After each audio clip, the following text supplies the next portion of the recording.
اعلیٰ حضرت نے جو نصیحت کی تھی، لیکن ہمیں یہاں پہ کیا ہوتا ہے، ٹھیکیدار بھی خود بننا پڑتا ہے ایسے ہی اور مدرس بھی خود بننا پڑتا ہاں جی۔ تو ایک جو یہ تھا کہ بھئی ہمارا بھی اب المیہ ہے کہ ہمیں دیکھنا چاہیے کہ مرشد کون ہے۔ مرشد عالم دین ہے جو آپ کی رہنمائی کرتا ہے، اس کی تنخواہ اتنی کم رکھی ہوئی ہے کہ حالت کو نہیں، وہ یعنی وہ آپ کا اس کے محتاج ہو چکا ہے معاشرے کا۔ اس لیے اب مولویوں کو یہ فکر ہے کہ بھئی وہ بیچارے پتہ نہیں کیا کچھ کرتے ہیں ساتھ میں، جی دکان ڈالو جی اب یہ بھی کر، تو جو بندہ دکانداری کرے گا تو وہ کیا کام آئے گا، پہلے تو آتا ہی کوئی نہیں اس طرف دین کی طرف، کم لوگ آتے ہیں، تو جڑے آئے نے انہوں نے لا لو کم بس تسی کم کرو، تو رہنمائی کون کرے گا؟ حضرت صدیق اکبر رضی اللہ تعالیٰ جب خلافت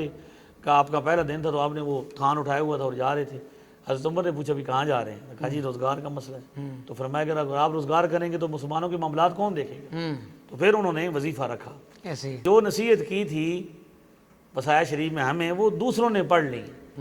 ہمارے ہاں اس پر عمل نہیں ہے کہ جو اہل علم ہیں ان کو دیکھا جائے، ہمارے ہر مدرسے میں بڑے بڑے لائق طلباء ہیں، ان کی ذمہ داری، ان کی سرپرستی اٹھائی جائے، ان پر خرچہ کیا جائے، ان کو پیسے دیے جائیں، ان کو لائبریریاں بنا کے دی جائیں، ان کو ادارے بنا کے دیے جائیں، لیکن ہمیں یہاں پہ کیا ہوتا ہے، ٹھیکیدار بھی خود بننا پڑتا ہے ایسے ہی اور مدرس بھی خود بننا پڑتا ہاں جی۔ اس لیے گل ہو سکیا بھی لمبی ہو جیسی وہ گاڑی موڑی ہم اپنی جی جی واپس